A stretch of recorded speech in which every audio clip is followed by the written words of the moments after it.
Hello people, welcome back into this channel, and in this video I would like to show to you the way how to change the ratio of your video only with iPhone. So the first thing you have to do, open your iPhone, and now let's jump into the photo library. And in this photo library, you just need to choose the video that you want to change the ratio, and after you find it, you just need to go click it until you got this information button over here, and after that you just need to go click edit.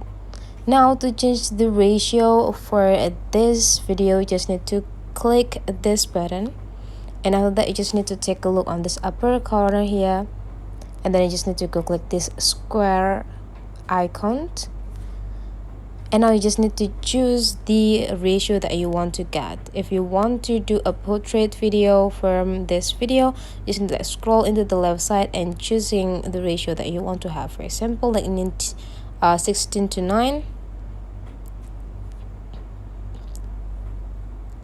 and then choose this portrait video.